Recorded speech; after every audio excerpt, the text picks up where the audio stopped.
চিন্তা হচ্ছে, বেশ চিন্তা হচ্ছে। কি করেছি কি হবে? রথযাত্রার আয়োজন নিয়ে চিন্তা তো এসেই যাচ্ছে। ওটা আপনি আমার ওপর ছেড়ে দিন মহারাজ। আমি হামলে পড়ে ঠিক সামলে নেব। হ্যাঁ, চিন্তা নেই মহারাজ। কেউ না পারলে আমি একাই হিড় করে একেবারে ওই রথ টেনে নিয়ে চলে যাবো। ওই টানাটানি ছাড়া আর কি পারো তুমি? ওহ, কি করেছে কি হবে তাই ভাবছি। ভাববেন না মহারাজ। যখন যেমন লাগবে আপনি শুধু যোগান দিয়ে যান, বাকিটা আমি দেখে নিচ্ছি। লোকবল, অর্থবল সবই তো আছে মহারাজের, তাই ভাববার আর কি আছে? লোক বলের কথা বলছো? এই তো লোক বলের অবস্থা। গোপালের টিকিরও দেখানি, কার উপর ভরসা করব? আমি বলি কি, গোপালের মতো দায়িত্ব জ্ঞানহীনের উপর ভরসা না করাই ভালো মহারাজ। কিন্তু রাজসভায় না এসে গোপাল কি এমন কাজের কাজ করছে সেটাই তো বুঝতে পারছি না। না না, এবার সত্যি গোপালকে বাদ দিয়েই দায়িত্ব ভাগ করে দিতে হবে। এটাই কাজের কাজ হবে মহারাজ।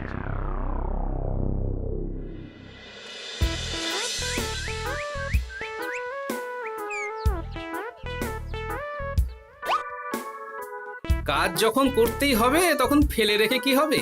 তার থেকে এইভাবেই সব গুছিয়ে রাখি। বলি এইসব কি শুরু করেছো বলো তো তুমি? এদিক সেদিক থেকে কলার কাঁদি নিয়ে হাজির করছো। হ্যাঁ? আহা, চড়ছো কেন গিন্নি? কলা তো শুভ, তাই যা করছি ভালোর জন্যই করছি। তোমার ভালো তো সে আমার বেশ ভালোই জানা আছে। হ্যাঁ, কপালে যদি রথ দেখার সঙ্গে কলা বেচা লেখা থাকে তাহলে হাত গুটিয়ে বসে থাকলে হবে গিন্নি? এইভাবেই মাথার ঘাম পায়ে ফেলতে হবে, বুঝলে?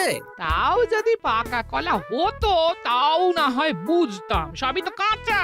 কলা ঠিক পেকে যাবে গিন্নি, এমনি না পাকলে ওই জাঁকে দিয়ে পাকানোর ব্যবস্থা হবে। হ্যাঁ এই তো দাদু, ব্যবস্থা আমরা করেই ফেলেছি। তুমি যা যা বলেছিলে সেগুলোই নিয়ে এসেছি। আমাদের কাজে কিন্তু কোনো ফাঁকি নেই। ও, দলবল জুটিয়ে ভালোই ফেঁদে বসেছো তাহলে। বেশ, যা ভালো বুঝবে তাই করো। এতেই হবে নাকি আরো কিছু চাই দাদু? না না না না না, আর কিছু লাগবে না। এবার শুধু অপেক্ষা করতে হবে কখন কলা পাকবে, তারপরেই তো খেলা জমবে। না, যাই এবার ওদিকটায় কি হচ্ছে দেখি। না না, আর অপেক্ষা করা যাবে না। এবার রথযাত্রায় কার কি দায়িত্ব সেটা বুঝিয়ে দিতে হবে। সেনাপতি, তোমায় দিয়ে শুরু করি। রথ টানার মোটা দড়ি জোগাড় করবে তুমি। মোটা দড়ি? এই মেরেছে। এই না, মানে কতটা মোটা মহারাজ? দাঁড়ান দাঁড়ান, মাপটা বুঝেনি।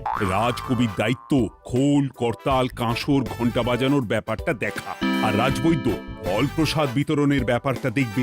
বাজনা মানেই তো সুর, তাল, ছন্দ। ও কি আনন্দ! বিজ্ঞানী আর জ্যোতিষী, তোমরা রথ সাজাবে। কি হলো, পারবে তো? নাকি তার জন্য আমায় অন্য লোক খুঁজতে হবে? কি যে বলেন মহারাজ, এটা আর কি এমন কাজ? তাহলে তো আর চিন্তাই নেই। জগন্নাথ দেবের পুজোর ব্যাপারটা দেখবে পণ্ডিত।